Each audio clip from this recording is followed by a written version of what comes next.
In this quick creativity booster lesson, I'm going to show you how to use the Wild West font to create this reverse applique for a sweatshirt. Wait till you see how easy it is to do. Come on, let's get started. First thing we need to do is to open and navigate to where you have the Wild West font creativity booster, and I will select the L. And all creativity boosters come in as artwork, and that's what makes them so special. This allows you to be as creative as you want with these files because no stitches have been assigned to them just yet. For this design, I do not need the green, so I'm just simply going to delete it.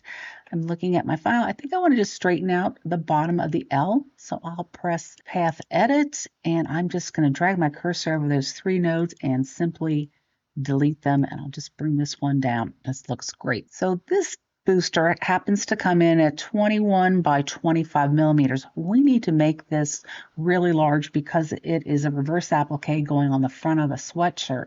And that is also another great feature about the creativity boosters is because they're artwork, you can very easily resize these as large or as small as you want. So for this design, I'm going to make this 160 millimeters high, and I have the maintain aspect ratio selected. So this will change the size proportionately, and I'll just press enter. And you can see right here that it went to 160 millimeters from 25 millimeters high. So it got quite large. So now we can start having a little fun with this design. We'll add stitches in just a moment. We're going to leave this at artwork, and I want to create a contour around this artwork line. So that's just an outline. So I'll select contour, and these are the default settings. So I want the contour to go on the outside, so that's fine. Ripples means repeat, so I just want one repeat for this. This shape has very sharp corners, so I'm going to select miter, and I want this offset or the spacing from this line to this line to be 1 millimeter, and I will say okay. Now let's just select both of these. We'll make these the same color because we will make them the same stitch type in just a minute. I want to go back and select this first one again, and we will create another contour line around it. So select contour, we'll keep it at outside. We'll just have the one repeat, miter of course, and this time I want a 5 millimeter space between the first one and the one we are creating. So I'll just type 5. I will say okay, and let's just change this color. And these are the shapes that we will use for the reverse applique. So that we're going to select this top two pieces. We're going to convert these to a run, and then we will come up here. I'm going to change the stitch length to 4. We will change that to a bean stitch, and I want it to have 5 passes of thread. And when I click back on the sequence stopper, you can see that the stitches were generated. I know there's an extra trim up here, so we can simply remedy that by checking where the start and stop points are. So under Path Edit or Q on your keyboard, I'm going to see where here's the start and here's the stop. So we need to see if this second one, if the start is right here. So let's deselect this and Path Edit, and sure enough, that start was not right there. So I'm just going to move the start and the stop, and notice that that eliminated that trim. So I'll go back to 1 to 1. So for this final piece, I'm going to convert this to a motif. So I have it selected, and again, it's artwork. There are no stitches, so we're going to assign the stitches by converting it to a motif, and this is the default motif, and that's really cute. But you do have lots of motif options under the properties setting.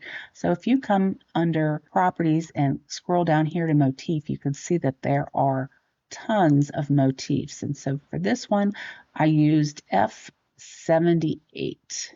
And I'm just going to scroll down real quick, but you can see that there are lots and lots. So I'm going to say F78. I'm going to keep the pattern size at 4, but I want to increase the stitch length because these are like little stars right here. And notice when I increase the stitch length here, it's going to reduce the stitch count quite a bit down here. So I'm going to change this to 4 millimeters. I'll press enter, and notice that that got rid of almost 2,000 stitches just by increasing that stitch length, and it did not change the pattern at all. Our design is actually finished. I do like to take advantage of the design notes feature inside the software I will type in, and I did this ahead of time, I kind of cheated and copied and pasted it here, but I'll put the supplies that I need for the design, as well as if there's any particular stitching instructions and any notes about fonts or anything like that. So take advantage of this and just simply type in the text box and be sure you click OK to save the notes. You will then find them here over on the design worksheet. And this is what we need to print out for our template because it's very important. We have a template printed out and placed on our sweatshirt so we know where to place the applique. There are several settings within the design worksheet. And for this one, it's very important to select print actual size because this will print the size of the letter so we can place it on our sweatshirt.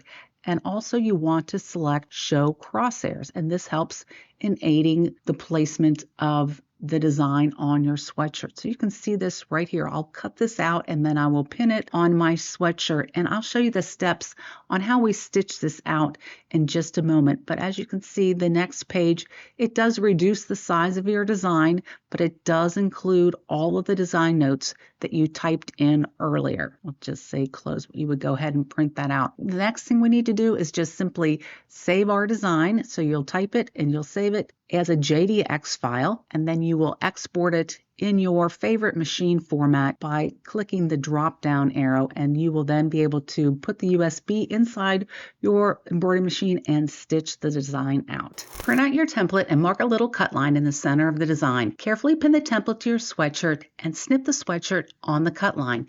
This cut will be helpful later on. Spray the back side of your fabric with temporary spray adhesive and place it on cutaway stabilizer. Lay this over the bottom hoop. Use tape to hold the stabilizer to the back of the hoop. This will help keep it in place when you hoop your sweatshirt. You will then stitch the design, the 2 rows of the bean stitch followed by the motif. When the design is finished, do not unhoop it yet. Use your scissors to go through the cut you made earlier in the sweatshirt. Trim away the excess around the stitching. Turn the sweatshirt inside out and trim away the excess stabilizer from around the back of the design. That's how fast and easy it is to make a reverse applique using a creativity booster. Can't wait to see all your designs posted in our group.